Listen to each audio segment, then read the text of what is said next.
Thanks, Anthony. And for everybody who's joining us from whatever time zone or part of the world you're here in, thank you for spending a few minutes. It's great to have you, to chat with you about building a culture of training.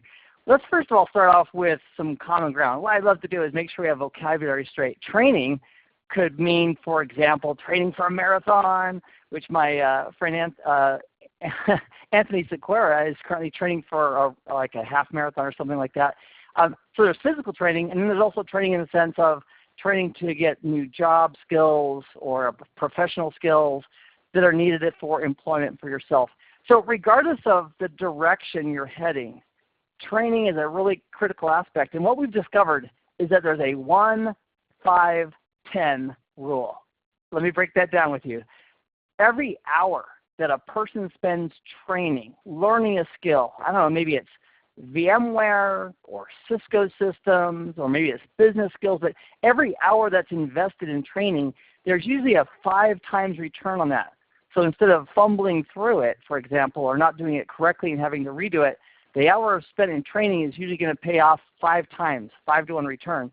The 10 part of the 1-5-10, unfortunately, is that training costs a boatload of money, usually 10 times more than it really should. So if you're already familiar with CPC Nuggets, you know it's like the buffet at Las Vegas where you just eat as much as you'd like and everything's available to you. But 1-5-10, making sure we have that 1 hour training, it helps it to be more and more effective. So let's say, for example, that we want to build a culture of learning, a culture of training in our environments. And the very first, I've been a manager before. I've been an employee only. I have had roles that involve both supervising people and being supervised as well. And the secret, if there is one, regarding creating a culture for anything is to be your best customer. Starting with ourselves and having a culture or a belief system or a feeling and an awareness of how effective and how good training can be. Let me give you an example. A lot of things that we do by habit. For example, we count. Now, if every one of us was to count to 10, every one of us, within the sound of my voice, you and me, we could count to 10, and many of you in various languages. Now, I only speak English, but in most parts of the world, the people speak 2 and 3 languages. So if we count to 10, it's not a conscious effort. I mean, we don't have to think, what comes next? And that's because our subconscious has got the numbering thing down pat. We want to count, we count to 10. It doesn't take a conscious effort. The same thing for learning a language. Like, for example, in this webinar that you and I are talking to each other in, I don't have to practice English. I understand English. I can think and just think of my thoughts and speak, and it comes out. And that's because the subconscious is doing that for me. I think I have conscious thoughts, but behind the scenes, all the motor skills and the breathing and everything else is all mostly handled subconsciously. And then I had this beautiful, check this out. This brings back some memories. This bad boy right here is a VW van. And I learned to drive back in the late 70s. I learned to drive, and I learned on a VW van stick shift. And I'll tell you, back in the day, I don't know if it was popular then or not, but that's what we had, and that's why I learned to drive it. But driving is also mostly a subconscious thing.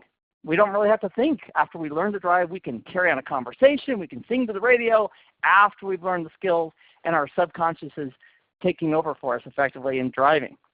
Now, what I would like to share with you is that if you and I want to build a culture of training, we really need to have our subconscious on our side to really make sure we do the training and see the benefit of it. Because I don't know about you, but what I've had in the past in my life is I've had experiences where I want to do something like going to the gym or eating better or studying more, and then for whatever reason, I don't pull all the way through. I don't continue doing it. And in my own life, my challenge has been, I think, that I've got habits that are subconsciously formed over time that are preventing me from forming new habits because the subconscious is in so much control. So here's what I would love to do.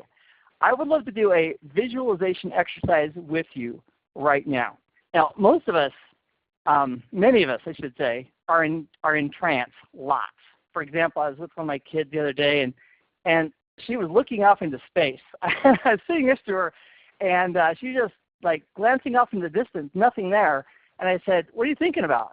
And she said, oh, I'm thinking about this, this, this, and this. And she goes, but I can multitask because I heard what you said, and even though I was thinking about that, I could answer your question. I said, yeah, that's awesome. So what I thought you and I could do is we could do some visualization. This is a little bit unique and out of the box, but we could do a visualization exercise and give you some tools that you can use in measurable terms that can assist you in getting confidence and having a relaxed outlook so you can focus, and then we can take a look at your goals and what you want to achieve with that. So here's what I'm asking you to do right now. If it is safe to do so, meaning you're not driving a truck or a car, you're not operating heavy machinery, you're not operating a crane. If you're listening to this live, it's very likely you're not operating heavy equipment. So I'm going to ask you to close your eyes in just a moment, but please only do so if it is safe to go ahead and do so. So on 3, I'd like you to go ahead and close your eyes. And if you're thinking, Keith, you mean me? I'm listening to this webinar. You want me to close my eyes? The answer is yes. I am talking specifically to you. So on 3, close your eyes. 1, 2, and close. You're doing great. Now, with closing your eyes, as you sit there and relaxing, you can begin to notice how much easier it is to pay close attention to your own sensations, your own thoughts and images that move through your mind as I continue talking. And I can remind you of a time, a memory of quiet comfort and deep relaxation, a feeling of safe freedom and the pleasure of play where your mind can stay and enjoy that deep smile while paying close attention to the things that I say. And going back to that day, to that way of being, to that way of feeling, that way of allowing your mind to drift, along with the pleasure of learning something new, like how it feels to drift in dreams, where the sweet smell of a rose can pleasure your nose, and the warmth of the sun is absorbed by the mind as you keep on learning just how it feels to allow things to happen, to watch and observe as your subconscious mind begins to allow you to go anywhere at all, to experience it all. As you notice just how easy it can be to drift down completely, where I can say many different things and you can learn many different things from your own subconscious mind, your own subconscious abilities, those things needed and wanted by you. That's right, you're doing great. Now what I'd like you to do, keeping your eyes closed, is I'd like you to imagine that in your hand you have a button, and that button is a color. Now it's in your mind, so as you look at there, you think about that button in your hand, it can be blue or red, whatever color you want that button to be. And in a moment, not yet, but in a moment we're going to push that button. And what I would love for you to do is imagine a color that brings calmness and confidence and relaxation to you. So whatever that color is, imagine that color.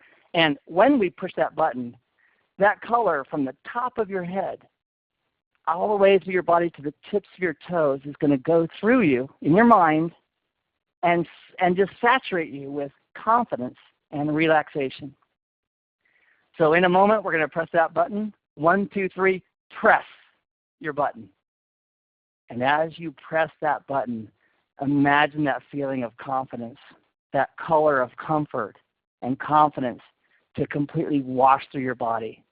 You may feel sensations of tingling or comfort or both, or perhaps it's feeling it in a different way. You're doing great. Now, as you feel that level of comfort and confidence, I'd like you to imagine in your mind some skill or some ability that you would like to either improve or have. In the IT world, maybe it's VMware or Microsoft or Cisco.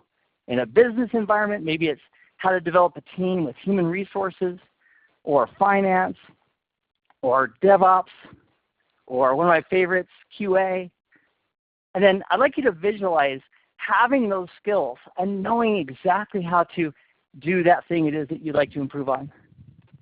And with those skills, and with the confidence that you can correctly and easily solve any challenge or problem that comes up with those skills, I'd like you to imagine walking into a room and having everybody around you notice that you do have those skills.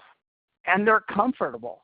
And they're happy that you are there because you have those skills to go ahead and solve those challenges and answer their questions in that area that you want to improve on.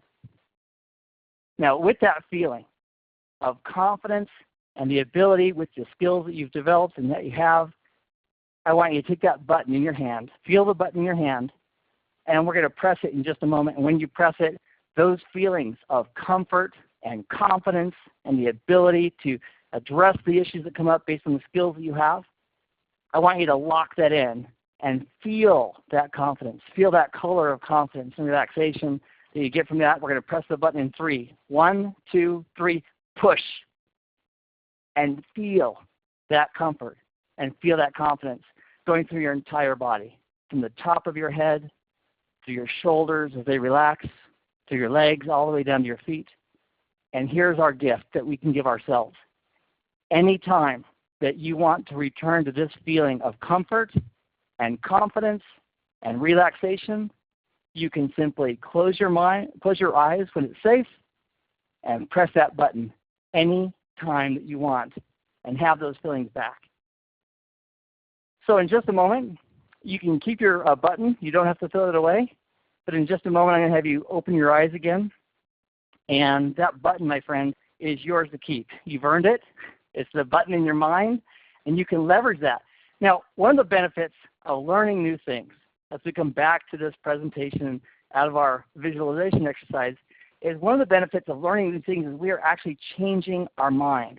We are changing the way the neurons fire, and it's fantastic.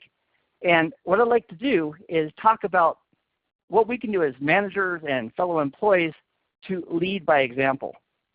And that is, we need to be believers ourselves. And so if we're experiencing, for example, I've had some managers over the years who have been great. I knew that whatever they asked me to do, it was something that they would do themselves. I mean, they would never ask me to do something they weren't willing to do. And so I would encourage us to build that culture, build that thought process of seeing and feeling how great it is to improve and train, and then we can pass it on to our students and our fellow workers and our employees as well. The other thing I'd like to talk about is what makes a leader, if you're trying to build a culture of learning and training, what makes a leader a great leader? And I'd like to share a story about one of my kids. I've got several kids. And one of them, this happened last week. In the car, we were driving, and this child said to me, "Hey, Dad, I'm your favorite, right?" And it's a little bit of a joke because all my kids, if they say, "Hey, Dad, I'm your favorite," right, they know that I love all my kids. But if I'm doing a good job as a parent, all of my kids think that they are my favorite because I do love all of them. And what I said to them, I said, "You know what, that's great. You know, I can't, there's no favoritism, quote unquote. But what I do want to tell you is that, first of all, you're great, and yeah, you're my favorite. And then secondly, you're important to me. You make a difference in my life. I am glad that you're a part of my life. My life would not be as good as it is if you weren't part of it." And it's totally sincere. So if your team that you're trying to inspire and motivate, if they know that you care about them and that you are yourself setting the pace for studying and learning and training, and that it makes a difference and that you want them to do it, that will, in measurable terms, help them to find a place to go ahead and continue training on their own. So as far as making it happen, you need to create a space or allow space for your team to watch, learn, practice, and conquer. So in the event, for example, at CB2 Nuggets, I am a remote employee. I live in Las Vegas, Nevada. Our headquarters is in Eugene, Oregon. And in Eugene, at the corporate office, they've got spaces that you can go into with really cool chairs and audio equipment and everything else that people can go in and actually take time, personal time, during work hours to study. Because we want to be our best customers and enjoy the benefits of learning because it's exciting. I mean, think about it. The last time you learned something new and exciting, I mean, for me, I'm always excited about telling people. I'll tell people on the bus or the train or the plane, oh, check this out. I just learned, I'm working on this F5 course. I'm working on this vSphere course, whatever it is I'm working on. And I'm honestly energized by the new information that I'm currently studying, and it's contagious. Another recommendation I would have, when I was at Paramount Pictures back in the 90s, that was a long time ago, but what I would do is I had a neighbor who owned a sign shop. And he's like, Keith, how does that affect anything? Well, because he had the sign shop, he also had a laser engraver. And this was back in the 90s, so the tech was fairly new, at least to me. And what I had was I had these plaques made, laser engraved, had the Paramount Pictures logo. It said Technician of the Month, and then I put the person's name there. So the month and year and the person's name. And every month I would hand that out to one of the employees who went above and beyond the call of duty. I would recognize them in front of their peers and say, you know what, good job. You are absolutely doing everything that's required of you. And as a manager at that time I was, I am very, very proud of you. It's great. So what we could do regarding training is we could have gatherings. I was going to write meetings, but I thought, if I write meetings, sounds too like a meeting. But you could have a gathering a couple times a month to spotlight a team member. And here's an idea that we could have in our toolbox for cultivating a culture of training. And that is maybe pick on, let's say, Bob. Bob's one of our employees, and we've set up time and space and encouragement for training. And maybe we tell Bob, hey, in a week and a half, we're going to have a 15-minute get-together. And what I'd like you to do is share some ideas about things that you have learned as you're studying this new technology. Maybe he's learning Juniper. Anthony Sequeira has a new course on Juniper he's creating. It's fantastic.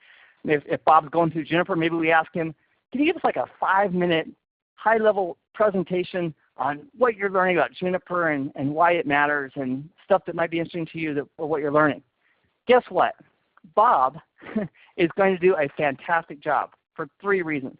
Number one, you've asked him to go ahead and participate. Secondly, he knows that there's an expected delivery of something. And then third, he's actually going to go through that training with probably a little more diligence because he knows he has to present it. Like for me in this webinar, I was invited by CBT Nuggets, the company I work for and love, to present this course or this webinar on building a culture of training. So these ideas that I have, I probably wouldn't have formalized them and made a presentation, did the visualization exercise or anything else had they not invited me to go ahead and present it. So by having an employee once a month or twice a month spend a few minutes talking about what they're learning, it'll energize the employee, it'll energize your team members, and it can be really, really fun. I love learning new stuff. If somebody came and talked to me about technology XYZ and they give me a 5-minute recap of what they learned in the high level, that's great. It's exciting. I love learning new technology, especially from people I work with and quote unquote trust because I work with them and know them. The other thing I would recommend as a manager, if you're building a team, is catch them doing something right. For example, this works. This works with my children, and I don't currently manage people other than, from a professional level, I don't manage people currently, but I do have children that I care for a lot. And whenever I can catch them doing something right, I try to make sure I notice it and let them know I noticed it. Like, for example, somebody puts the dishes in the dishwasher. Like, I no longer say, okay, who did this and where are my children? Because it's so abstract. I would instead say, hey, that's amazing. Somebody just cleaned up the counter and put them on the dishwasher. Who was that? I'll do that if I know it wasn't, for example, my wife, who's fantastic, or it wasn't myself.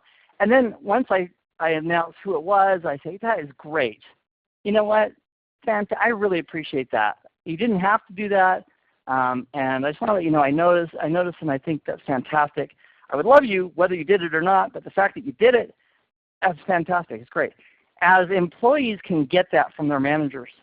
For example, I've had managers over the years, and I've had some fantastic ones.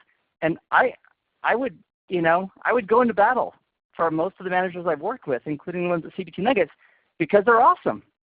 And I trust them, and I know they have me in their best interest.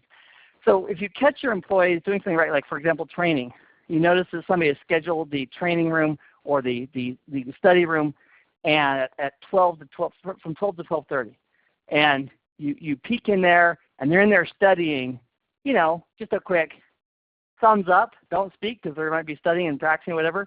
The quick thumbs up saying, hey, great job on the studying. That behavior is likely to be repeated. So regarding the carrot and the stick, this is the carrot piece. Now, we also have a stick piece that we can also deal with, and that's accountability. If training is a requirement for a job, for example, every employee is expected to do training 3 times a week for at least 30 minutes each session, or something, whatever it is for your organization as a bare minimum, having that accountable is one great way of making sure that it happens. Because I'll tell you what would happen with me. If someone came to me and said, Keith, you need to study, you know, let's say 1 hour a day for 3 days a week, and that's part of your job responsibilities. If I have a weekly interview that takes like 5 minutes, and they ask me, great, what did you study? When did you study? And what did you learn? If I come up empty the first week, and they say, you know what, you can do better. We want you to train because it's important for your career growth, and you'll feel better, et cetera, I'm not going to let that happen 2 weeks in a row. The next week I'll say, holy shnikers. That's the technical term. Holy shnikers. They're actually following up on this. And as a result, I would very much modify my behavior, and I would start studying more. And as a result, my energy would increase, my excitement would increase, my value would increase. It's a win-win-win situation. So having accountability and monitoring that is another great way of helping to build a culture of learning.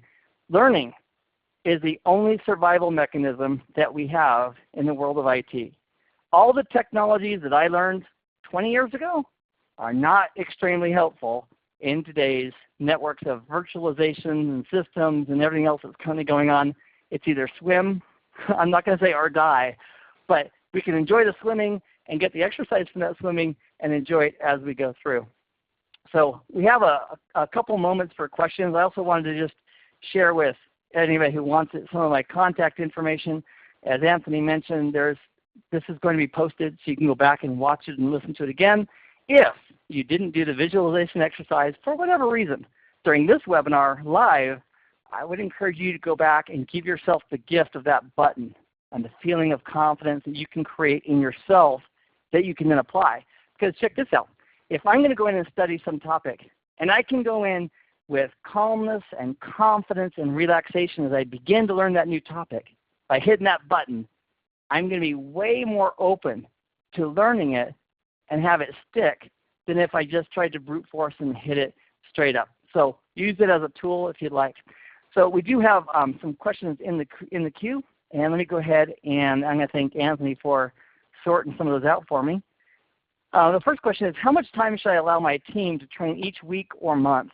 And I think as a guideline, I would say at least 3 days a week and at least 30 minutes for each session. That's manageable. And that would be work time. Don't, not on your break or during a lunch, but I would actually carve out and make your employees the available time 3 times a week, 30 minutes each session. Great question. Another question that is in the queue, how do I motivate a team member who are struggling to get their training done? That's great. What a fantastic question. Here's what I would do. I would sit down with my team member and I would ask them why. I would say, why do, that sounds really rude, but I would say, for example, why is this job important to you?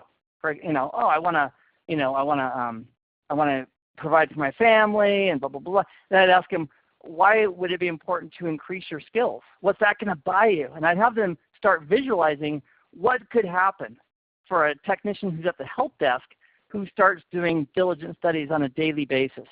And if they want to get, for example, to a network administrator or a virtual infrastructure administrator of some type, it's very easy, really, for a help desk personnel to make that jump, whether it's at their current company or going to a future company, by just doing the studies.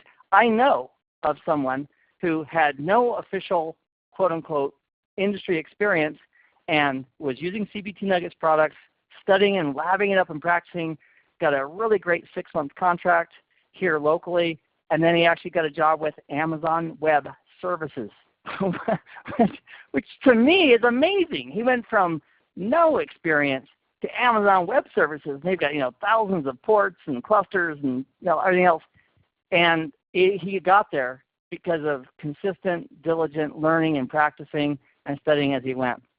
So I would encourage a person to realize what's the benefit of doing the training, and then have them feel and experience that. Once they start and they start reinforcing that habit, the subconscious is like it's on drugs. Like, whoa, this is great.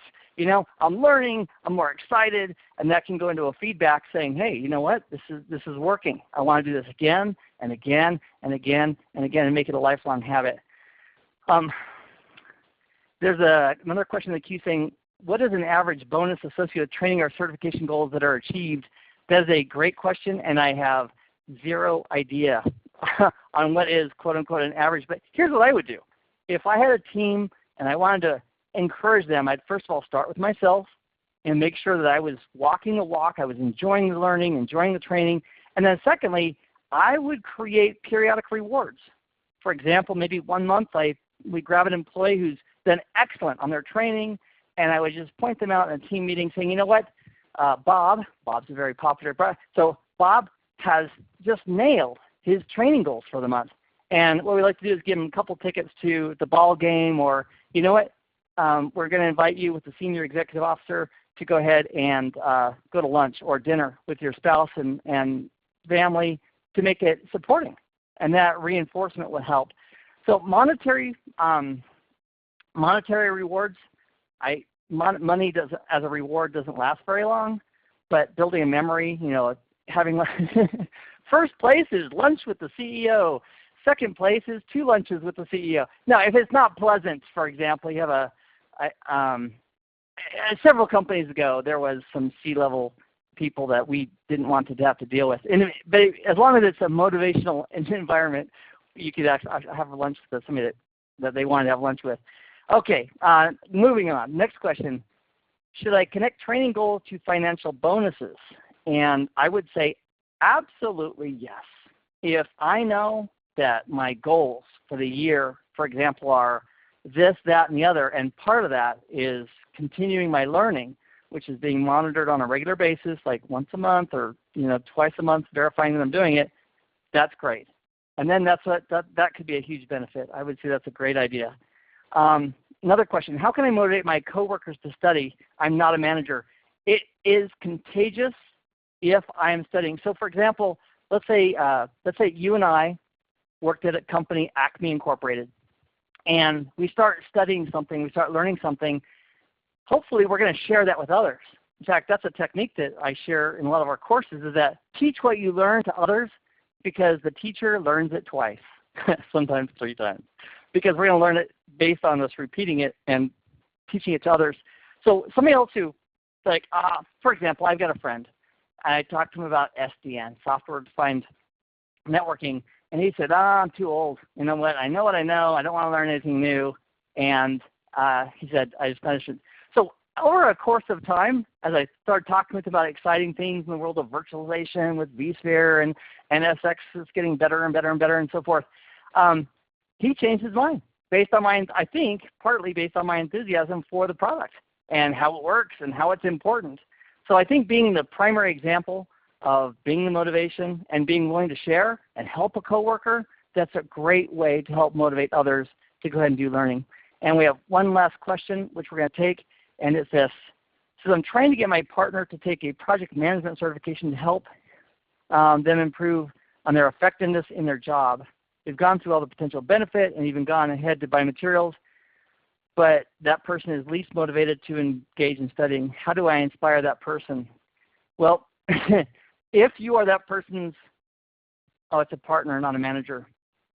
That's a great question. So if you have somebody that you don't have management responsibilities for, but you need them to improve, sometimes in business decisions have to be made.